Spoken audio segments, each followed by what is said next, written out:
Fire ಮಾಡಿದ ಜಾಗ ಅಲ್ಲೋಗಿ ನೋಡಿದೆ ಬ್ಲಡ್ ಇತ್ತು. ಅದೇನಾಗ್ತದೆ ಕಾಲಿಗೆ ಅವರು ತಪ್ಪಿಸ್ಕೊಳ್ಳೋಕೋ ಇಲ್ಲ ಇದು ಮಾಡೋಕ್ಕೆ ಬಗ್ಗಿದಾಗ ಎದೆಗೂ ಬೀಳ್ಬೋದು. ಸ್ಟ್ರೈಟ್ ಆಗಿದ್ರೆ ನಾವು ಕಾಲಿಗೆ ಆ್ಯಕ್ಚುಲಿ ಬಿಲೋ ಇದಕ್ಕೆ ಏನು ಮಾಡ್ತೀವಿ, ಅವರು ಕೂತ್ಕೊಂಡ್ಬಿಟ್ರೆ ಏನು ಮಾಡೋದು, ಎದೆಗೆ ಬೀಳೋದು. ಇದೆ ಡಬಲ್ ಬ್ಯಾರೆಲ್. ಅದರಲ್ಲೂ ಇನ್ನೂ ಡಮ ಅಂತ ನಾವು ಡೈರೆಕ್ಷನ್ ಫೈರ್ ಮಾಡಿ ಅವನಿಗೆ ನೇರ 50 ಅಡಿ ದೂರ ಇದ್ದ ಫೈರ್ ಮಾಡಿದೆ. ಬಂದು ಒಬ್ಬ ನನಗೆ ಬಂಡೆ ಮರೆಯಿಂದ ನಾನು ನಿಂತಿರೋ ಇದಕ್ಕೆ ಕೂತಿರೋ ಜಾಗದಲ್ಲೇ ಬಂದು ನಿಂತ್ಬಿಟ್ಟ. ಅವನ ಹತ್ರ ಗನ್ ಇದೆ, ಪಾತ್ರೆ ಇದು ಇತ್ತು, ಅಕ್ಕಿ ಎಲ್ಲ ಇತ್ತು. ಎದುರ್ಲೇ ಇಲ್ಲ ಅವನು, ಗನ್ ಎತ್ತದೆ. ಸುಡ್ರೆ ಸುಡು ಏನು ಇವನು ಅಲ್ಲ.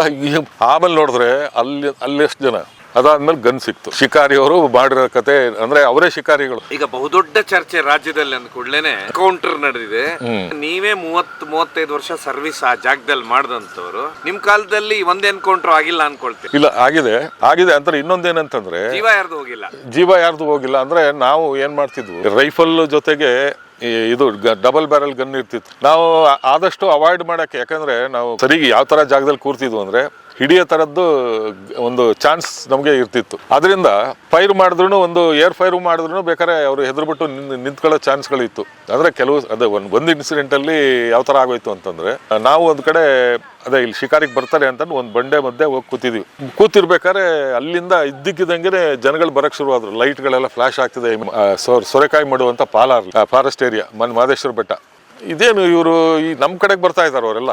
ಆಮೇಲೆ ಅಲ್ಲಿ ಕೈಲಿ ಗನ್ಗಳು ಬೇರೆ ಇದೆ. ಏನಿದು, ಇಲ್ಲಿ ನಾವಿದ್ದದ್ದು 4 ಜನ ಅಷ್ಟೇ. ಅವ್ರು ನೋಡಿದೆ ನಾನು 30-40 ಜನ ಇದ್ದಾರೆ, ಗನ್ನು ಇದೆ. ಅಲ್ಲಿ ಲೈಟ್ ಬೆಳಕಲ್ಲಿ ಓಡ್ ಬರ್ತಾ ಇರೋದು ನಂಗೆ ಕಾಣಿಸ್ತಾ ಇದೆ. ಏನಿದು, ನಮ್ಮನ್ನ ಹೊಡೆಯಕ್ ಬರ್ತಾ ಇದಾರ, ಅಟ್ಯಾಕ್ ಮಾಡಕ್ ಬರ್ತಾ, ಏನ್ ಮಾಡೋದು ಅಂತ ಅರ್ಥ ಆಗಿಲ್ಲ. ಅವ್ರು ಗನ್ನು ಹಿಡ್ಕೊಂಡು ನಮ್ ಕಡೆಗೆ ಬರ್ತಿರೋದು ಯಾವ ಉದ್ದೇಶಕ್ಕೆ ಅನ್ನೋದು ನಮಗೆ ಅವಾಗ ಫ್ಲಾಶ್ ಆಗ್ಲಿಲ್ಲ. ನೋಡ್ದ್ಯಾ ಹಂಗೆ ಹಿಂಗೆ ಅನ್ಕೊಂಡು ಏನೋ ಅವ್ರು ಏನು ಅಂತ ಅರ್ಥ ಆಗ್ಲಿಲ್ಲ. ಇನ್ನು ದಾರಿ ಇಲ್ಲ, ಅವ್ರು ಗನ್ ಇರೋದು ನಮ್ಮನ್ನೇ ಹುಡ್ಕೊಂಡ್ ಬಂದಿರೋದೇ ನಾ ತಿಳ್ಕೊಂಡದು.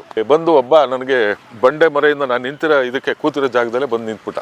ಅವ್ರ ಹತ್ರ ಗನ್ ಇದೆ. ಇನ್ನು ನಮ್ಮನ್ನು ಹುಡುಕ್ತಾ ಇದ್ದಾನ, ಏನು ಅಂತ ಅರ್ಥ ಆಗ್ತಿಲ್ಲ. ನಾವೆಲ್ಲ ನಮ್ಮನ್ನು ಹೊಡೆದು ಅಲ್ಲಿ ಆ ಥರದ್ದೆಲ್ಲ ಇದು ನಡೆದಿತ್ತು. ತಮಿಳ್ನಾಡೆಲ್ಲ ಫೈರಿಂಗ್ ಆಗಿತ್ತು. ಇದು ನಮ್ಮನ್ನು ಹೊಡೆಯೋಕೆ ಬಂದಿರೋದು ಅಂತ ತಿಳ್ಕೊಂಡು ಏನು ಮಾಡ್ಬಿಟ್ಟೆ, ನಾನು ಫೈರ್ ಮಾಡಿ ಅವನಿಗೆ ನೇರ 50 ಅಡಿ ದೂರ ಇದ್ದ ಫೈರ್ ಮಾಡಿದೆ. ಅಂಥದ್ದು ನೆರಳು ಬೆಳಕಲ್ಲಿ ಒಂದೊಂದ್ಸರಿ ಮೋಡ ಮುಚ್ಚಿಬಿಟ್ರೆ ಚಂದ್ರ ಮುಚ್ಚೋಗ್ಬಿಡ್ತದೆ. ಮೋಡ ಬಂದ್ಬಿಟ್ರೆ ಫುಲ್ ಕ್ಲೌಡ್ ರಾತ್ರಿ. ಅದು ಸಡನ್ ಆಗಿ ಏಟು ಅವನ ಬಿದ್ದದ್ದು ಕಾಣಿಸ್ತು. ಬಿದ್ದದ್ದು ನೆಕ್ಸ್ಟ್ ಆಮೇಲೆ ಬುಲೆಟ್ ನಾನು ಅದು ಒಂದೇ ಹಾಕಿದ್ದು. ಇನ್ನೊಂದು ಕೊಡು ಅಂತ ಅಂದ್ಬಿಟ್ಟು ಎರಡಕ್ಕೆ ಜೋಡಿಸೋದ್ರೊಳಗೆ ಅವನು ಆಮೇಲೆ ಅಲ್ಲಿಂದ ಫೈರಿಂಗ್ ಶುರು ಆಗುತ್ತೆ. ದಡಾರ್ ಬಡ ಅಂತ ಏನ್ ಮಾಡೋದು ಅಂತ ಅರ್ಥ ಆಗಿಲ್ಲ.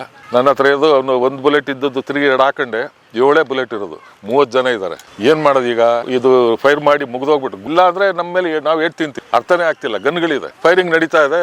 ಇಲ್ಲಿ ಇವನು ಹೇಳ್ದ ಸಾಹಸ ಖರ್ಚು ಮಾಡಬೇಡಿ, ಇದು ಸೇಫ್ ಜಾಗದಲ್ಲಿ ಇದೀನಿ. ಇವನು ಸ್ವಲ್ಪ ತಡೀರಿ ಸರ್, ರೈಫಲ್ ಇತ್ತು, ರೈಫಲ್ ಕೊಡು ಅಂತಂದೆ. ಇವಾಗ ಮೊಕ್ಕ ನೋಡಿದ್ರು. ರೈಫಲ್ ಅಂದ್ರೆ ಶೂ ರೇಟ್ ಅದು ಇತ್ತಾಳೆದು ಬುಲೆಟ್ ಇದು ಬರುತ್ತಲ್ಲ 303 ಥರನೇ 315 ಅದು ಕಾಡ್ತೂಸು. ಅದನ್ನ ಉಪ್ಪು ಜಾಸ್ತಿ ಇದೆ ಕೊಡಲಿ ಅಂತ ಅಂದ್ಬಿಟ್ಟು ಇಸ್ಕೊಂಡೆ. ಅರ್ಜೆಂಟ್ ಬುಲೆಟ್ ಲಾಕ್ ಮಾಡ್ಬೇಕಾರೆ ಹಿಂಗೆ ಜೋರಾಗ್ತಾ ಅರ್ಜೆಂಟ್ ಹಿಂಗೆ ತಳ್ಳಲ್ಲ, ಬುಲೆಟ್ ಕ್ರಾಸ್ ಆಗಿ ಕೂತ್ಬಿಡ್ತು. ಹಿಂಗೆ ಹೇಳಿದ್ರು ಬರ್ತಿಲ್ಲ, ಮುಂದಕ್ಕೂ ಹೋಗ್ತಾ ಇಲ್ಲ, ಸ್ಟಕ್ ಆಗ್ಬಿಡ್ತು. ಇದು ತಿರ್ಗಿ ಅದನ್ನೇ ಕೊಡು ಒಂದು ಸಾರ್ ಆಯ್ತು ಈ ಕೊಡು ಅಂತ ಇನ್ನೊಂದು ಇದೆ ಡಬಲ್ ಬ್ಯಾರೆಲ್. ಅದರಲ್ಲೂ ಇನ್ನೂ ಡಮ ಅಂತ ನಾವು ಡೈರೆಕ್ಷನ್ ಫೈರ್ ಮಾಡಿದೆ. ಯಾರಿಗೆ ಏನು ಬೀಳ್ತು ಅರ್ಥ ಆಗಿಲ್ಲ. ಕೆಲವರೆಲ್ಲ ಓಡಕ್ಕೆ ಶುರು ಮಾಡಿದ್ರು, ಕಿರ್ಚ್ಕೊಂಡ್ರು, ಎಲ್ಲ ಆಗ್ತಿವ್ ಎಲ್ಲ ಪದ ಎಲ್ಲ ಹೋಗಿ ಮರೆ ಆಗ್ಬಿಟ್ಟು. ಲಾಸ್ಟ್ ಬುಲೆಟ್ ಒಂದು ಮಿಕ್ಕಿತ್ತು. 7 ಬುಲೆಟಲ್ಲಿ ಇನ್ನೊಂದೇ ಬುಲೆಟ್ ಇದೆ. ಈ ರೈಫಲ್ ಸ್ಟಕ್ ಆಗಿದೆ. ಬಂದ್ಬಿಡಿ ಸರ್ ಕೂಟ ಜಾಸ್ತಿ ಆಯ್ತದೆ ಅಂತ ಅಲ್ಲೆಲ್ಲ ಬರ್ತಾ ಇರೋದು ಕಾಣಿಸ್ತಾ ಇತ್ತು. ಓಡ್ಕೊಂಡು ಬೇರೆ ಎಲ್ಲ ಸ್ಪ್ಲಿಟ್ ಆಗಿದ್ರು ಗ್ರೂಪ್ಗಳು, 20 ಜನ. ಅಲ್ಲಲ್ಲ, ಇಲ್ಲಿ ಕರ್ನಾಟಕದಲ್ಲಿ ನಾನು ಹೇಳ್ತಿರೋದು ಲಿಮಿಟ್ ಅಲ್ಲೂ 3-4 ಜನನೂ ಹೋಗ್ತಾರೆ. ಈ ತಮಿಳ್ನಾಡಲ್ಲಿ ಯಾಕೆ ಅಂದ್ರೆ ಫೋರ್ಸ್ ನಮ್ಮನ್ನ ಇದು ಮಾಡಕ್ಕೆ ಏನಾದ್ರು ಸಿಕ್ಕಾಕೊಂಡ್ರೆ ನಮ್ಮನ್ನ ಅಲ್ಲೆಲ್ಲ ಕಾಮನ್. ಅದು ಅಟ್ಯಾಕ್ ಮಾಡೋದು, ಇದು ಮಾಡ್ಕೊಳ್ಳೋದು ಎಲ್ಲ ತರದ್ದು ಕಾಮನ್. ಅದು ಗುಂಪಲ್ಲಿ ಬಂದ್ಬಿಟ್ಟು ನಾವು ಹೆದರ್ತೀವಿ ಅನ್ನೋದು ಅವ್ರ ಐಡಿಯಾ. ಈಗ ಮೊದಲು ಹೆಂಗ್ ನಡೀತಿತ್ತು ಅಂದ್ರೆ ಅದು ಒಂದು ಸ್ಟೋರಿಗೆ ಅಲ್ಲಿ ಕನೆಕ್ಟ್ ಆಗೇ ಆಗ್ತದೆ. ಮೊದಲು ಹೆಂಗಿತ್ತು ಅಂದ್ರೆ ಇಡೀ ಫ್ಯಾಕ್ಟ್ರಿ ನಡೆದಂಗೆ ನಡೆಯೋದು. ಅಲ್ಲಿ ಬ್ಯಾಂಬು ಕಲೆಕ್ಟ್ ಮಾಡೋನೊಬ್ಬ, ಇನ್ನೊಬ್ಬ ಮರ ಕುಯ್ಯೋನು, ಇನ್ನೊಬ್ಬ ಕವಳಿಯನ್ನು ಇದು ಮಾಡೋನು. ಹಂಗಂಗೆ ಒಂದೊಂದು ಕಸುಬ್ನವರು ಒಂದೊಂದು ಜಾಗದಲ್ಲಿ ಅವ್ರವ್ರ ಕಸುಬು ಮಾಡ್ತಾ ಇರೋರು. ಇದು ಫ್ಯಾಕ್ಟ್ರಿ ನಮ್ಮ ಫಾರೆಸ್ಟ್ ಏರಿಯಾ ಬೆಟ್ಟ. ಆಮೇಲೆ ಇದೇನು ಇದು ಕತೆಗಳು, ಇವ್ರು ಎಲ್ಲೆಲ್ಲಿ ನೋಡಿದ್ರು ಇವರು ಆಮೇಲೆ ಬಿದ್ದು ಓಡೋಗೋರು. ನಾವು ಹೊಸಬರು ಅಂತ ನಾನು ಹೊಸಬ ಆಗಿದ್ರಿಂದ ನಾನು ರೂಢಿ ಆಗಿಲ್ಲ. ಅವ್ರು ನನ್ನ ನೋಡಿ ಓಡೋರು. ಇವರು ವಾಚರ್ಗಳು ಬೇರೆ ಹಳಬರು ಇದ್ರಲ್ಲ, ಅವ್ರ ಎದುರಿಗೆ ಬಂದು ನಿಂತು ಮಾತಾಡೋರು. ಅದೇನು ನನ್ನ ಕಂಡ್ರೆ ಓಡೋಗ್ತಾರಲ್ಲ ಹೊಸಬ್ರಲ್ಲ ಸರ್ ಅಂತ. ಅದೇ ಆಯ್ತು. ಕೊನೆಗೆ ಒಂದಿನ ಹಂಗೆ ನಡ್ಕೊಂಡು ಹೋಗ್ತಿದ್ದೆ. ಇದು ಕಟ್ ಮಾಡೋ ಸೌಂಡ್ ಕೇಳಿಸ್ತು. ಈ ಸೌಂಡ್ ಆಗ್ತಿದೆ ನೋಡು ಅಂತ. ಅಲ್ಲಿ ಹೋಗಿ ನೋಡಿದ್ರೆ ಎಲ್ಲ ಕಟ್ ಮಾಡಿ ಇದು ಮಾಡ್ತಾ ಇದ್ದ. ಮರ ಅಲ್ಲ, ಇದು ಬ್ಯಾಂಬುಗಳು. ಆಮೇಲೆ ಹೇಯ್ ಅಂತಂದೆ. ಎದುರ್ಲೇ ಇಲ್ಲ ಅವನು, ಗನ್ ಎತ್ತದೆ. ಸುಡು ಏನು ಇವನು ಅಲ್ಲ. ಆಮೇಲೆ ನೋಡಿದ್ರೆ ಅಲ್ಲೆಷ್ಟು ಜನ, ಇಲ್ಲಷ್ಟು ಜನ, ಇಲ್ಲ ನನ್ನ ಹಿಂದೆನು ಎಲ್ಲಾ ಕಡೆಯಿಂದ ಎದ್ದು ನಿಂತ್ಕೊಂಡ್ರು. ಆಮೇಲೆ ಎವಳ ಎಚ್ಚರಿಕೆ ಪತ್ತಿರುಕುಮ ಅಂದ್ರೆ ಹತ್ತಿದೆ ಬುಲೆಟ್. ನಾವು 80 ಜನ ಇದ್ದು ಸರ್ ಇಲ್ಲ ಇದು ಆಗಲ್ಲ ಗೊತ್ತಾಯ್ತು ನನಗೂ ನೀನು ಅಲ್ಲಿ ಎದ್ರಕಂಡಂಗೆ ತೋರಿಸ್ಬೇಡ ಸುಮ್ಮನೆ ಇದ್ಬಿಡು ಏನು ಮಾಡೋದು ಅಂತ ಅರ್ಥ ಆಗ್ತದೆ 80 ಜನ ಸುಡು ಅಂತಾನೆ ಎಲ್ಲಿಗೆ ಸುಡಲಿ ಆಮೇಲೆ ಆಯ್ತು ಇದೆಲ್ಲ ಬಿಟ್ಬಿಟ್ಟು ಹೋಗಿ ಮಾಲೆಲ್ಲ ಬಿಟ್ಬಿಟ್ಟು ಹೋಗಿ ಒಂದು ಇದನ್ನು ಬಿಡಲ್ಲ ನಾವು ಆಗಲಿ ಒಬ್ಬ ಪಾರ್ಟಿ ಬಿಟ್ಬಿಟ್ಟು ಹೋಗಿ ಕೇಸ್ ಹಾಕತ್ತೆ ಅದು ಆಗಲ್ಲ ಕತೆ ಇದು ಸರಿ ಎಲ್ಲರೂ ನಮ್ಮ ಎದುರಿಗೇನೆ ನನಗೆ ಅವಮಾನ ಅಂದ್ರೆ ನನಗೆ ನಾನು ಯಾಕಾರ ಇಲ್ಲಿ ಬಂದು ತಗ್ಲಾಕೊಂಡು ನನ್ನ ಎದುರಿಗೆ ಒತ್ಕೊಂಡು ಹೋಗೋದು ಮಾಲ್ನ ಅಂದ್ರೆ ಹಿಡ್ಕೊಂಡು ಅಲ್ಲಿ ಬಿಟ್ಬಿಡೋಂಗ ಆಯ್ತಲ್ಲ ಅನ್ನೋ ಥರ ಕೈ ಸಿಕ್ಕತ್ತಾ ಇದ್ದೀನಿ ಕಣ್ಣೆದುರಿಗೆ ಎತ್ಕೊಂಡು ಹೋಗ್ತಾರೆ ಅರಣ್ಯ ಪ್ರಾಪರ್ಟಿ ಅದೇ ಬ್ಯಾಂಬೂ ಇವೆಲ್ಲ ಎದುರುಗಡೆ ಬಂಡಲ್ ಕಟ್ಟಿ ಎತ್ಕೊಂಡು ಹೋಗ್ತಾ ಇದಾರೆ ಆರಾಮಾಗಿ ಕೂತ್ಕೊಂಡು ಕಟ್ಕೊಂಡು ಮುಖ ನೋಡ್ಕೊಂಡೆ ಇದು ಮಾಡ್ತಾನೆ ಏನು ಎದ್ರಕೇನೆ ಇಲ್ಲ ಆಮೇಲೆ ಎತ್ಕೊಂಡು ಆಮೇಲೆ 3 ಜನ ಲಾಸ್ಟಲ್ಲಿ ಉಳ್ಕೊಂಡ್ರು ಪದ್ಮನಾಭ ಇಲ್ಲ ಇವ್ರು ನಮಗ್ಕೊಬಿಡವ ಇಲ್ಲಿ 3 ಜನ ಸಾರ್ ಎಲ್ಲ ಬಂಧು ಬಳಗನೆ ಬಾಮೈಗಳು ಅಪ್ಪ ಮಕ್ಕಳು ಇವರೆಲ್ಲ ಬಂದಿರ್ತಾರೆ ಅಲ್ಲಿ ಕೆಳಗಡೆ ಹೋದ್ಮೇಲೆ ಕೊನೆ ಮೆಂಬರ್ ಬರೋವರೆಗೂ ಅಲ್ಲಿ ನಿಂತಿರ್ತಾರೆ ತಿರುಗಿ ಹಿಂದಕ್ಕೆ ಬರ್ತಾರೆ ನೋಡೋ ಒಂದು ಚಾನ್ಸ್ ಸದ್ದಿಲ್ದಂಗೆ ಎತ್ಕೊಂಡು ಹೋಗ್ಬಿಡೋಣ ಬಂದೇ ಬರ್ತಾರೆ ಸಾರ್ 80 ಜನ ಅಲ್ಲಿ ಸುತ್ತು ಕವರ್ ಮಾಡಕ್ಕೆ ಎಲ್ಲಿಗಂತ ಓಡ್ತೀನಿ ಅದಾಯ್ತು ಇದು ಮೊದಲನೇ ಏಟ್ ಸಿಕ್ತು ನನಗೆ ಅವಮಾನ ಆಗೋಯ್ತು ನನಗೆ ಈ ಗ್ರಿಡ್ಜು ಇದು ಎಂತ ನನ್ನ ಕಣ್ಣೆದ್ರಿಗೆ ಹಿಂಗ್ ಹೋಯ್ತಲ್ಲ ಕಳ್ತನ ಆಯ್ತಲ್ಲ ಅಲ್ಲಿ ಬಿಟ್ಬಿಡೋಂಗ ಆಯ್ತಲ್ಲ ನೋಡಿದ್ರು ಬಿಟ್ಬಿಡೋಂಗ ಆಯ್ತಲ್ಲ ಅನ್ನೋ ಥರ ಅವಮಾನ ಆಮೇಲೆ ಇದು ಕಾಮನ್ ಆಗಿ ನಡೀತಾನೆ ಇದು ಆಮೇಲೆ ಹೇಳ್ದ ಒಬ್ಬ ವಾಚರ್ನ ಅವನು ಟೈಟಲ್ ಇದ್ದ ಏನಾಯ್ತು ಹೆಂಗೆ ಇದು ಕಂಟ್ರೋಲ್ ಮಾಡೋದು ಕಂಟ್ರೋಲು ಸಹ ಈಗ ಒಂದು ಹೇಳ್ಬಿಡ್ತೀನಿ ನೀವು ಏನಾರು ತಿಳ್ಕೊಂಡ್ರು ಸರ್ ಇಲ್ಲಿರೋರ್ಗೆ ಎಲ್ಲರಿಗೂ ಮಾಮೂಲಿ ಇದೆ ಹೆಂಗೆ ಇದು ಸಾರ್ ಇಲ್ಲಿ ಅವನು ಇದೆಲ್ಲ ರೂಢಿ ಮಾಡೋನು ಸರ್ ಅದು ತಿಂಗಳಿಗೆ ಇಷ್ಟು ಅಂತ ವಸೂಲಿ ಮಾಡ್ತಾರೆ ಇನ್ನೊಂದು ದಿನ ಅದೇ ತರ ಹೋಗಿ ತಗ್ಲಾಕೊಂಡ್ರು ತಿರುಗಿ ಅಷ್ಟೇ 60-70 ಜನ ಸ್ವಾಮಿ ಎವಳವೇಣು ಅದು ತಿಂಗ್ಳಿಗೆ ಬೇಕಾ ವಾರಕ್ಕೆ ಬೇಕು ಮಾತಾಡ್ಕೊ ನೀ ಇಲ್ಲಿ ಏನೇ ಮಾಡಿದ್ರು ಇದ್ರಲ್ಲೇ ಜೀವನ ನಮ್ಗೆ ಹೊಟ್ಟೆ ಪಾಡೆಲ್ಲ ಇದ್ರಲ್ಲೇ ನಡೆಯೋದು ಅಂತಂದ ಅಲ್ಲ ಇದೇನ್ ಕತೆ ಇದು ಬೇರೆ ಕಸಬೇ ಇಲ್ವಾ ನಿಮಗೆ ಅಂದ್ರೆ ಇಲ್ಲ ಮೊದಲು ನಾವು ಇದ್ರೊಂದು 20 ವರ್ಷದಿಂದ ಇದೇ ಕಸಬು ಮಾಡ್ತಾ ಇರೋದು ಅಂತ ಇದೇನು ಸರ್ ಇದು ಕಟ್ ಮಾಡಿದ್ರೆ ಇದು ಬೆಳಕತ್ತದೆ ಅದ್ರಲ್ಲೇನು ಒಂದೊಂದು ನಾವು ಎಲ್ಲಾನು ಎತ್ಕೊಂಡು ಹೋಗ್ಬಿಡಲ್ಲ ಒಂದೊಂದು ಬ್ರಾಂಚ್ ಕಟ್ ಮಾಡ್ತೀವಿ ಎತ್ಕೊಂಡು ಹೋಗ್ತೀವಿ ಅದ್ರಲ್ಲೇನು ನಿಮಗೆ ತಗೊಳ್ಳಿ ನಿಮಗೂ ಖರ್ಚಿಗೆ ಬೇಕಾಯ್ತದೆ ತಿಂಗಳು ಬೇಕಾ ಏನು ಬೇಕು ಮಾತಾಡ್ಕೊಂಡು ಏನು ಬೇಡ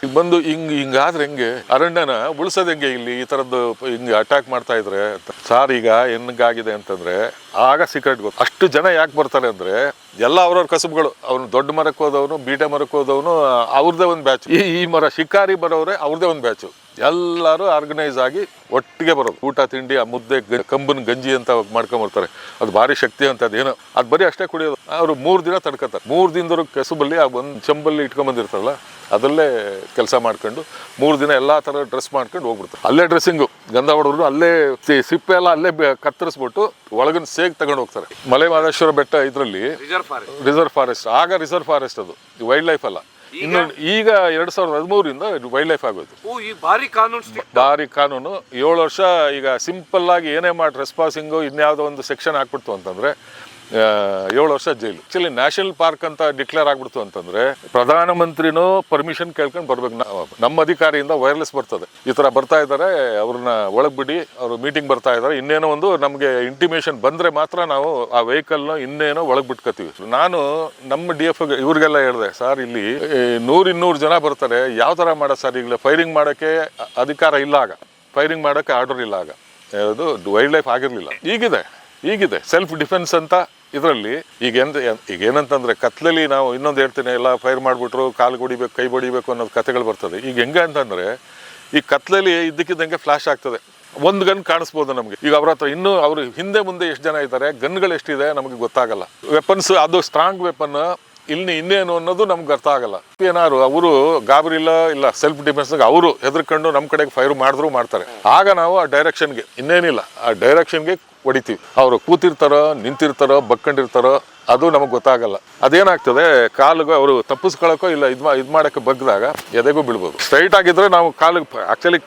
ಬಿಲೋ ಇದಕ್ಕೆ ಏನ್ ಮಾಡ್ತೀವಿ ಅವರು ಕೂತ್ಕೊಂಡ್ಬಿಟ್ರೆ ಏನು ಮಾಡೋದು ಎದೆಗೆ ಬೀಳ್ತು ಎಷ್ಟು ಅದೇ ನಮಗೆ ಇಲ್ಲಿ ಅವ್ರ ಹತ್ರ ಇನ್ನೂ ಮಿಕ್ಕಿದೆಯಾ ಅವ್ರ ಹತ್ರ ಗನ್ಗಳು ಬುಲೆಟ್ ಇದೆಯಾ ಇಲ್ಲ ಹೊಡಿಯೋದು ನಮಗೆ ಗುರಿ ಕಟ್ಟಕ್ಕೂ ಆಗ್ಲಿಲ್ವಾ ಅವ್ರ ಹತ್ರ ಖಾಲಿ ಆಗಿದೆಯಾ ಇಲ್ಲ ನನ್ನ ಹತ್ರ ಒಂದೇ ಇರೋದು ಅವ್ರಿಗೆ ಗೊತ್ತಾಯ್ತಾ ಎಲ್ಲ ಕನ್ಫ್ಯೂಷನ್ ನನಗೆ ಬಂದ್ಬಿಡಿ ಸರ್ ಅಂತ ಎಲ್ಲ ಓಡ್ಬಿಟ್ರು ನಾನು ಅವತ್ತು ಕಾಡಿಗೆ ಹೋಗ್ಬೇಕು ಅನ್ನೋ ಮೂಡಿರ್ಲಿಲ್ಲ ಚಪ್ಪಲಿ ಹಾಕೊಂಡು ಹೋಗ್ಬಿಟ್ಟು ಆ ಮರಳೋದು ಏನದು ಇದ್ರೊಳಗೆ ಅದು ಚಪ್ಪಲಿ ಹಿಂಗೆ ಹೆಜ್ಜೆ ಊರಿದ್ರೆ 1 ಅಡಿ ಒಳಗೆ ಹೋಗ್ಬಿಡ್ತದೆ ಮರಳೊಳಗೆ ಚಪ್ಪಲಿ ಅಲ್ಲೇ ಉಳ್ಕತ್ತೆ ಹಂಗೆ 2-3 ಸರಿ ಆಯ್ತು ಆಮೇಲೆ ಚಪ್ಪಲಿನ ಕೈಲಿ ಇಟ್ಕೊಂಡು ನಿಧಾನ ಪಾಸ್ ಆಗೋದ್ರೊಳಗೆ ಹಿಂದ್ಗಡೆಯಿಂದ ಎಲ್ಲ ಇದ್ರ ಲೈಟ್ಗಳು ಹೆಡ್ಲೈಟ್ಗಳು ಆನ್ ಮಾಡಿದ್ರು ಇದು ಫುಲ್ ಕಾಡೆ ಬೆಳಕಾಗೋಯ್ತು ಅಷ್ಟಗಲ ನನ್ನ ಮೇಲೆ ಬೀಳ್ತಾ ಇದೆ ಲೈಟು ಇವತ್ತು ಹೋಯ್ತು ನನ್ನ ಕತೆ ಮುಗೀತು ಅನ್ಕೊಂಡೆ ಯಾಕಂದ್ರೆ ಅಲ್ಲಿ ಅದು ಇದ್ರ ಲೈಟ್ಗಳು ಇನ್ನು ಹೊಡಿತಾರೆ ಅಂತ ನಾನು ಲೈಟ್ ಬಿಟ್ಟ ಮೇಲೆ ಹೊಡಿತಾರೆ ಅನ್ನೋ ತರ ಆಗೋಯ್ತು ನನಗೆ. ಆಮೇಲೆ ಆಯ್ತು ಇನ್ನೇನ್ ಮಾಡಕ್ ತಲೆಗೆ ಬೀಳ್ತದ ಕಳ್ಳ ಸತ್ತೋಗ ಅಂತ ಬಿದ್ರೆ ಸರಿ ಸಾಯ್ಬೇಕು ಅನ್ಕೊಂಡೆ. ಹಂಗಂಗೆ ನಿಧಾನಕ್ಕೆ ಆಮೇಲೆ ಜೋರಾಗಿ ನಡೀತಾ ಇದ್ದವನು ನಿಧಾನಕ್ಕೆ ಹೊಡಿಲಿ ಅಂತ ಅನ್ಬಿಟ್ಟೆ ಬಂದೆ. ಗನ್ ಮಾತ್ರ ಕೈಲಿದೆ.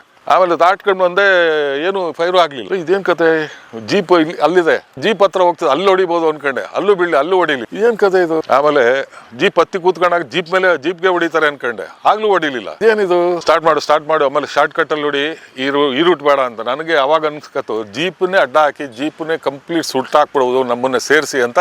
ಆವಾಗ ಫ್ಲಾಶ್ ಆಯ್ತು. ಅಲ್ಲೊಂದು ಶಾರ್ಟ್ ಕಟ್ ಇದ್ದು, ನಾವು ಮಾಮೂಲಿ ದಾರಿ ಬಿಟ್ಬಿಟ್ಟು ಈ ಕಡೆ ನುಗ್ಸು ಅಂದ್ಬಿಟ್ಟು ಈ ಕಡೆ ನುಗ್ಗಿಸ್ಬಿಟ್ಟು ಬಂದೆ. ನುಗ್ಗಿಸ್ಬಿಟ್ಟು ಬಂದು ಪಾಲಾರ್ ಹತ್ರ ಹೋಗಿ ನಮ್ಮ ಗೇಟಲ್ಲಿ ಇದ್ರಲ್ಲ ಅವ್ರನ್ನೆಲ್ಲ ಎತ್ತಾಕೊಂಡು, ಅಲ್ಲಿ ಯಾರನ್ನಾರು ಅರೆಸ್ಟ್ ಮಾಡಿ ಫೈರ್ ಆಯ್ತು ಅಂದ್ರೆ ತಮಿಳ್ನಾಡವರು ಬಂದ್ಬಿಡ್ತಾರೆ ಅಟ್ಯಾಕ್. ಸುಮಾರು ಸರಿ ಆಗಿತ್ತಂಥದ್ದು. ಅದೇ ಥರ ಆಗ್ಬೋದು ಅಂತ ಅಂದಾಜ್ ಮೇಲೆ ಅವನು ಪಿಕಪ್ ಮಾಡಿ ಎತ್ಕೊಂಬಂದ್ಬಿಟ್ಟು ಅಲ್ಲಿ ಏನಿದೆ ಇಂಪಾರ್ಟೆಂಟ್ ಎಲ್ಲ ಎತ್ಕೊಂಡ್ಬಿಡು ಅಂತ, ಅಲ್ಲಿ ಅಟ್ಯಾಕ್ ಆಗ್ಬೋದು ಇಲ್ಲಿ ನಿಮ್ಮ ಬಾರ್ಡ್ರದು. ಆಮೇಲೆ ಎಲ್ಲ ಎತ್ಕೊಂಬಂದ್ರು. ತಿರುಗಿ ನನಗೆ ಏನು ಹೊಡೆದ್ನಲ್ಲ, ಅದು ಏಟ್ ಬಿದ್ದದ್ದು ಯಾರು ನೋಡ್ದ, ಬಿತ್ತು ಸರ್ ಅಂತ. ಬಿದ್ದು ಅವ್ನ ಬಾಡಿ ಎಲ್ಲಾರು ಸಿಗ್ಬೇಕಲ್ಲ ಅಂದ್ಬಿಟ್ಟು ತಿರುಗಿ ಇದು ಫೋರ್ಸ್ ಇಲ್ವಲ್ಲ, ಎಲ್ಲ ಗನ್ ಎತ್ಕೊಂತ ಇರೋ ಗನ್ಗಳನ್ನ ಇರಾಬರ ಗನ್ನು ಎಲ್ಲ ಇದನ್ನ ಎತ್ಕೊಂಡು ಬುಲೆಟ್ ಬಾಕ್ಸೇ ಎತ್ಕೊಂಡು ಕೊಟ್ಬಿಟ್ಟು ಕಾಡಿಗೆನೆ ಅದೇ ನಾವು ಫೈರಿಂಗ್ ನಡೆದಿತ್ತಲ್ಲ ಅದೇ ಸ್ಪಾಟ್, ಇದು ಸೊರಕಾಯಿಮಡು. ಆಮೇಲೆ ಹೋಗ್ಬಿಟ್ಟು ಅಲ್ಲಿ ಬಾಂಬ್ ಬ್ಲಾಸ್ಟ್, 22 ಜನ ಪಾಲಾರ್ ಬಾಂಬ್ ಬ್ಲಾಸ್ಟ್ ಅದೇ ಜಾಗ. ಅಲ್ಲಿಂದ ಪಕ್ಕ ಇಷ್ಟು ದೂರಕ್ಕೆ ಮುಂದಕ್ಕೆ ನಮ್ದು ನಾವು ಫೈರಿಂಗ್ ಮಾಡಿದ ಜಾಗ. ಆಮೇಲೆ ನೋಡಿದ್ರೆ ನಾವು ದಿಕ್ಕಿಗೆ, ಯಾಕಂದ್ರೆ ಅಲ್ಲಿ ಏನಾದ್ರು ಅಡಗಿದ್ರೆ ಅಲ್ಲಿ ಇದಾಗ್ಲಿ ಅಂದ್ಬಿಟ್ಟು ಪೊದೆಗೆಲ್ಲ ಹೊಡೆದು ಏನೂ ಇಲ್ಲ. ಆಮೇಲೆ ಯಾರೂ ಇಲ್ಲ. ಆಮೇಲೆ ಹೋಗಿ ನಾನು ಫೈರ್ ಮಾಡಿದ ಜಾಗ ಅಲ್ಲೋಗಿ ನೋಡಿದೆ, ಬ್ಲಡ್ ಇತ್ತು. ಆಮೇಲೆ ರಿಪೋರ್ಟ್ ಮಾಡಲೇಬೇಕು. ಫೈರ್ ಆಗಿ ಇದಾದ್ಮೇಲೆ ಸಿಂಪಲ್ ಇಲ್ಲಿ ಮಾಡೋ ಇದು ಕೆಲವು ಕಡೆ ಏನಂತಂದ್ರೆ ಫೈರ್ ಮಾಡಿದ್ಮೇಲೆ ಪೊಲೀಸ್ಗೊಂದು ಕಂಪ್ಲೇಂಟ್ ಹೋಗ್ಬೇಕು, ನಮ್ಮ DFOಗೊಂದು ಹೋಗ್ಬೇಕು, ಜಡ್ಜ್ಗೊಂದು ಹೋಗ್ತದೆ ಕಾಪಿ. ಹೋಗ್ಬಿಟ್ಟು ಈ ಥರ ಫೈರಿಂಗ್ ನಡೆದಿದೆ, ಅದರಿಂದ ಇಲ್ಲಿ ನಮ್ಮ ಆತ್ಮರಕ್ಷಣೆಗಾಗಿ ಒಂದು ಸುತ್ತು ಗಾಳಿಯಲ್ಲಿ ಆರಿಸಿ ಇನ್ನೊಂದು ಸುತ್ತನ್ನ ಅವರೆಡೆ ದಿಕ್ಕಿನೆಡೆಗೆ ಅಷ್ಟೇ ನಾವು ಅಲ್ಲಿ ಏಟ್ ಬಿದ್ದದನ್ನ ಮೆನ್ಷನ್ ಮಾಡಲ್ಲ. ಪೊಲೀಸರೇ ಬರ್ತಾರೆ, SP ರ್ಯಾಂಕ್ನವ್ರು ಬರ್ತಾರೆ. ಬ್ಲಡ್ ಅಲ್ಲೇ ಮರಳಲ್ಲಿ ಸಿಕ್ತು. ಆಮೇಲೆ ನೋಡಿದೆ ಇದು ಏನೇನು ಮಾಡೋದು ಈಗ, ರಿಪೋರ್ಟ್ ಹಾಕ್ಬಿಟ್ಟೆ. ರಿಪೋರ್ಟ್ ಹಾಕಿ ವೈರ್ಲೆಸ್ಸಲ್ಲೂ ಒಂದು ಕೊಟ್ಬಿಡು ಅಂತಂದೆ. ಹೋಯ್ತು ಚೆಕ್ ಅಂತ ಬೆಳಗ್ಗೆನೆ ನಾನು ಇನ್ನೂ 2 ಬೆಳಗ್ಗೆನೆ ಹೋಗಿ ಹಿಂದಕ್ಕೆ ಹೊರಡವ ಅನ್ನೋದ್ರೊಳಗೆ ಬಂದೇ ಬಿಟ್ರು. DFO SP ಎಲ್ಲರೂ ಬಂದು ಸ್ಪಾಟ್ ಎಲ್ಲ ನೋಡಿದ್ರು. ಸತ್ತಿರಲ್ಲ ಬಿಡಿ ಅಂತ SP ನೋಡ್ಬಿಟ್ಟು ಅದನ್ನ, ಅಷ್ಟು ಬ್ಲಡ್ ಹೋಗಿಲ್ಲ, ಸತ್ತಿರಲ್ಲ. ಎತ್ಕೊಂಡು ಹೋಗಿದ್ರೆ ಅಲ್ಲಿ ತಮಿಳ್ನಾಡು ಇಲ್ಲೇನು ನೀವು ಎಲ್ಲ ಇನ್ನು ಆ ಕಡೆ ಹೋಗಿಲ್ಲ ಸರ್, ಅಲ್ಲಿ ಹೋಗೋಕ್ಕೂ ಆಗಲ್ಲ, ಈಗ ಬಾರ್ಡರ್ ದಾಟುವಂಗಿಲ್ಲ. ಫೈರ್ ಆಯಿತು ಅಂದರೆ ಅಲ್ಲಿ ಅಟ್ಯಾಕು ಗ್ಯಾರಂಟಿ. ಅದಕ್ಕೆ ಅವರು ಸರಿ ಈಗ ನಿಮಗೆ ರಕ್ಷಣೆ ಬೇಕಲ್ವಾ, ಒಂದು ವ್ಯಾನ್ ಬಂದು ನಿಂತೇ ಬಿಡ್ತು. ಅಲ್ಲಿ ಮೊದಲೇ ಬಂದಿತ್ತು, ಗೇಟಲ್ಲಿ ಇದ್ಬಿಡು ಅಂತ. 50 ಜನ ಅಲ್ಲೇ ನಮ್ಮ ಚೆಕ್ ಪೋಸ್ಟ್ಗೆ ಒಂದು ತಿಂಗಳಿದ್ರು. ನಾನೇ ಬೇಡ ಸರ್ ಸಾಕು, ಇದು ಯಾಕೆ ಕಳಿಸ್ಬಿಡಿ ಅಂತ.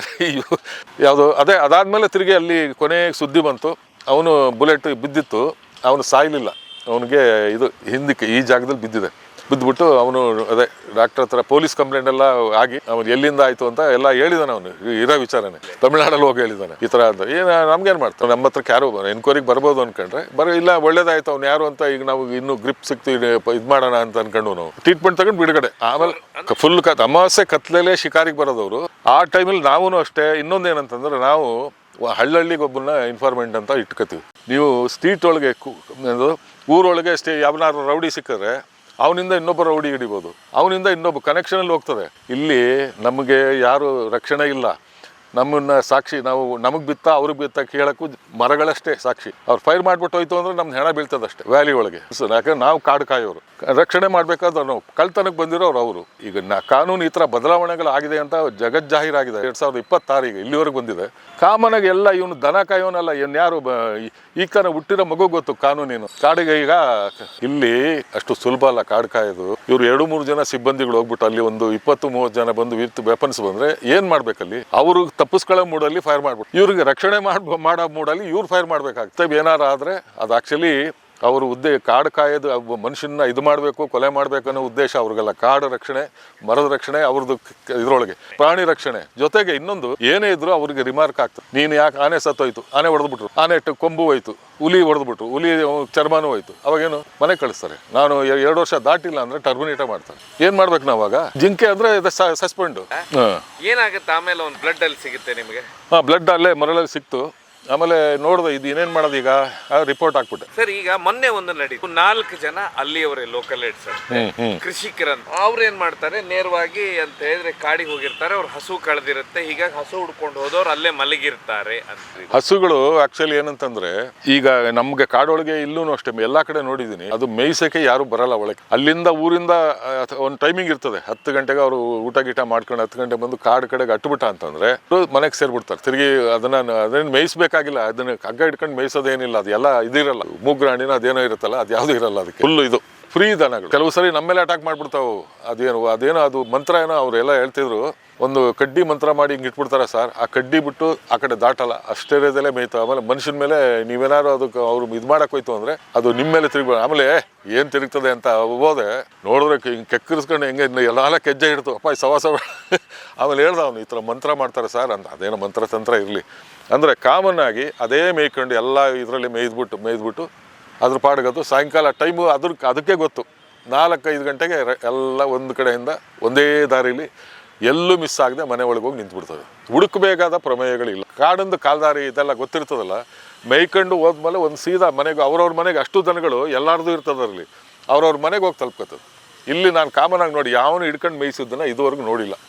ಇಡೀ ನೀವು ಮಲೆ ಮಹದೇಶ್ವರದ 35 ವರ್ಷ ಸರ್ವಿಸಲ್ಲಿ 35 ವರ್ಷದ ಸರ್ವಿಸಲ್ಲಿ MMLs ಅಲ್ಲಿ ಮಹದೇಶ್ವರ ಬೆಟ್ಟ ಇದರಲ್ಲಿ ಇರ್ಬೇಕಾದ್ರೆ 35 ವರ್ಷದ ಸರ್ವಿಸಲ್ಲಿ ಯಾರು ಕಾಡೊಳಗೆ ಹಿಂಗೆ ಹಿಡ್ಕೊಂಡು ಮೇಯಿಸೋದನ್ನ ನಾನು ನೋಡಿಲ್ಲ. ಆಮೇಲೆ ಕರ್ಕೊಂಡು ಹೋಗೋದನ್ನು ನೋಡಿಲ್ಲ. ಇದು ಭಾರಿ ವಿಚಿತ್ರ. ಇದು ಅಲ್ಲಿ ದನಗಳು ಯಾವ ಥರ ಅಂದರೆ, ಇನ್ನೊಂದೇನೆಂದರೆ ತಮಿಳ್ನಾಡು ದನಗಳನ್ನ ಕೆಲವರು ಮೇಯಿಸ್ತಾರೆ. ತಮಿಳ್ನಾಡಿಂದ ಅವರು ವರ್ಷಕ್ಕೆ ಎಷ್ಟು ಈಗ ಜಾಸ್ತಿ ಅವ್ರವ್ರದ್ದು 2 4 ಎಲ್ಲಾನು ಸೇರಿ ಇವರು ಮೇಂಟೈನ್ ಮಾಡೋದು, ಯಾರು ಈ ಕಡೆಯವರು ಕರ್ನಾಟಕದ. ಆಮೇಲೆ ನಾವು ಗಲಾಟೆ ಮಾಡಿ ನಿನ್ಗೆ ಎಷ್ಟು ದನ ಎಷ್ಟು ಇಟ್ಕೊಂಡಿರೋದು, ಇದೆಲ್ಲ ಯಾತಕ್ಕೆ, ನಿಂದಲ್ಲ ತಾನೇ ಇದು ಓಡಿಸು ಅಂದ್ಬಿಟ್ಟು ಅದೆಲ್ಲ ಗಲಾಟೆ ಓಡಿಸ್ತು. ಏನಾಗುತ್ತೆ, 4 ಜನ ಬಂಡೆ ಮೇಲೆ ಮಲಗಿದ್ರು ಅನ್ನುವಂಥದ್ದು. ಆಗ ಒಬ್ಬ ಟಾಯ್ಲೆಟ್ಗೆ ಹೋಗಿದ್ದ, ಇನ್ನು 3 ಜನರಿಗೆ ಹೋದ್ರು, ನೇರವಾಗಿ ನಿಂತ್ಕೊಂಡ್ರು, ಅರಣ್ಯ ಇಲಾಖೆಯವರು ಗುಂಡಾರಿಸಿದ್ರು ಅಂತ ಹೇಳಿ ಈಗ ಅಲ್ಲಿ ಸ್ಥಳೀಯ ಗ್ರಾಮಸ್ಥರ ಆರೋಪ. ಇದು ಇನ್ನೊಂದೇನಂತಂದ್ರೆ ಅದು ಅಷ್ಟು ಇಂಟೀರಿಯರ್, ಅದು ಬಾರ್ಡ್ರು ಅಲ್ಲ. ಇಂಟೀರಿಯರ್ ಎಲ್ಲಿಗೆ ಬಂದಿದ್ದಾರೆ ಅಂದ್ರೆ ಕಾಡಲ್ಲೇ ಅದು ಸೆಂಟರ್ ಆಫ್ ದಿ ಇದು ಹಾರ್ಟ್ ಆಫ್ ದಿ ಫಾರೆಸ್ಟ್. ಅಲ್ಲಿಗೆ ಆಕ್ಚುಲಿ ಟ್ರೆಸ್ ಪಾಸಿಂಗ್ ಅಂದ್ರೆ ದೊಡ್ಡ ಅಫೆನ್ಸ್, ಅದು ಅಲ್ಲಿವರೆಗೆ ಹೋಗಂಗೆ ಇಲ್ಲ. ಇನ್ನೊಂದು ಏನಂತಂದ್ರೆ ನಾವು ಒಂದು ಏರಿಯಾ ಲಿಮಿಟ್ ಮಾಡ್ಬಿಟ್ಟಿದ್ದು, ಇದು ತಲೆನೋವು ತಡೆಯೋಕ್ಕಾಗದೆ ಇಷ್ಟು ಅಗಲದಲ್ಲಿ ಮೇಯಿಸ್ಕೋಬೇಕು ನೀವು. ಆ ಕಾಲದಲ್ಲಿ ಏನ್ ಮಾಡಿದ್ದಾರೆ, ಇವರು ಟ್ರೆಂಚ್ ಹೊಡಿಬೇಕಾದ್ರೆ ಫಾರೆಸ್ಟ್ ಅಲ್ಲಿ ಹೊಡೆಯೋದು ಬಿಟ್ಬಿಟ್ಟು ಸೇರ್ಸ್ ಹೊಡೆದ್ಬಿಟ್ಟಿದ್ರು. ನಮಗೂ ಗೊತ್ತಿಲ್ಲ ಅದು. ಆಮೇಲೆ ಒಬ್ಬ ಹೇಳ್ದ, ಸರ್ ಅದು ಇಷ್ಟು ಪಾರ್ಟ್ ಇದೆಲ್ಲ ಅದು ಗೋಮಾಳ ಅಂತ. ಇಂಟೀರಿಯರ್ ಫಾರೆಸ್ಟ್ ಅಲ್ಲಿವರೆಗೆ ಹೋಗು, ಇವರು ದನ ಹುಡ್ಕಕ್ಕೆ ಬಂದ ಅಂತಂದ್ರು. ಇಲ್ಲಿ ರೇಂಜ್ ಆಫೀಸ್ಗೆ ಹೋಗ್ಬಿಟ್ಟು, ಸರ್ ನನ್ನ ದನ ತಪ್ಪಿಸ್ಕೊಂಡೋದೆ, ಸ್ವಲ್ಪ ಇದು ಮಾಡಿ ಹೆಲ್ಪ್ ಮಾಡಿ ಅಂತಂದ್ರೆ, ಬಾ ಜೀಪಲ್ಲೇ ಕೂತ್ಕೊಂಡ್ಬಿಟ್ಟು ಯಾವ ಡೈರೆಕ್ಷನ್ ಹೋಯ್ತು ಅಂದ್ಬಿಟ್ಟು ಆ ಹುಡುಕಿಗೆ ಇವ್ರು ಕರ್ಕೊಂಡು ಹೋಗಿರೋರು, ಅವ್ರು ನೈಟ್ ಬೀಟು ಆಗಿರೋದು. ನಾವು ಮಾಡಿದ್ದೀವಿ ಅದನ್ನ, ದನ ಹುಡುಕೊಡ್ತಿದ್ರು. ಹುಡುಕಿ ಅಂತಂದ್ರೆ ಬಂದ್ಬಿಟ್ಟಿದೆ, ಹಿಡಿದ್ಬಿಟ್ಟು ನಾವು ಅದು ಹುಲಿಗಿಲಿ. ಇನ್ನೊಂದು ಎದ್ರಕ್ಕೆ ಏನಂತಾರೆ, ಹುಲಿ ಹಿಡಿದ್ಬಿಟ್ಟಿದ್ರೆ ಅದಕ್ಕೆ ಪಾಯ್ಸನ್ ಹಾಕ್ಬಿಡ್ತಾರೆ, ಅದು ನಾವು ಡೆಸ್ಟ್ರಾಯ್ ಮಾಡ್ಬಿಡ್ಬೇಕದು. ಇಲ್ಲಿ ಮಾಡಿದ್ರಲ್ಲ, ಇಲ್ಲಿ 4 ಹುಲಿ ಹೋಯ್ತಲ್ಲ, ತಪ್ಪಿಸ್ಕೊಂಡಿದೆ ಅಂದ ತಕ್ಷಣ ಹಿಡಿದಿರ್ಬೋದು ಅನ್ನೋ ಥರ ಆಯ್ತು. ಅದಕ್ಕೆ ಏನ್ ಮಾಡಿ ತಪ್ಪಿಸ್ಕೊಳ್ತಂದ್ರೆ ಸೀರಿಯಸ್ ಎಲ್ಲ ಹಿಡಿದಿದೆ ಅಂತ ತಕ್ಷಣ ಅಪ್ಪ ಇಲ್ಲಿ ಆಮೇಲೆ ಎಲ್ಲಾರ ಗಾಡಿಗೂ ಅಲರ್ಟ್ ಮಾಡ್ತೀವಿ ನೋಡು, ಒಂದೊಂದು ಬಿಟ್ಟು ನೋಡಲ್ಲಿ ಹಿಡಿದಿದ್ರೆ ಸ್ವಲ್ಪ ಸ್ಮೆಲ್ ಗಿಲ್ಲೆಲ್ಲ ನೋಡ್ತಾ ಇರೋ. ಆಮೇಲೆ ಒಂದೊಂದು ಇದನ್ನು, ಆಮೇಲೆ ನೀವು ಬರೀ ಕಾಲ್ದಾರೆ ಎಲ್ಲ ಮುಳ್ಳು ಇದೆಲ್ಲ ಇರುತ್ತಲ್ಲ, ನಿಕ್ಕೊಂಡು ಹೋಗ್ಬೇಕು. ಸ್ಮೆಲ್ ಇರೋದು ವಾಟರ್ ಪಾಯಿಂಟ್ ಎಲ್ಲ ನೋಡ್ಕೊಂಡು ಚೆಕ್ ಮಾಡಿ ತರೋಚಕ್ಕೆ. ಆಮೇಲೆ ಏನಾದ್ರು ಮಿಸ್ ಆಯ್ತು ತಲೆಗೆ ಬರ್ತದೆ ಹೇಳಿದ್ದೀನಿ ಅಂತ ಅಷ್ಟು ಅವಾಗೆಲ್ಲ ಫುಲ್ಲು ಹುಡುಕ್ಬಿಡೋರು. ದನ ತಪ್ಪಿಸ್ಕೊಂಡ್ರೆ ನೀವೇ ಹುಡುಕ್ತೀರಾ? ಹುಡ್ಕೋದು ಅಂತಂದ್ರೆ ಅಲ್ಲ, ನಾವೇ ಹುಡುಕ್ತಿವಿ.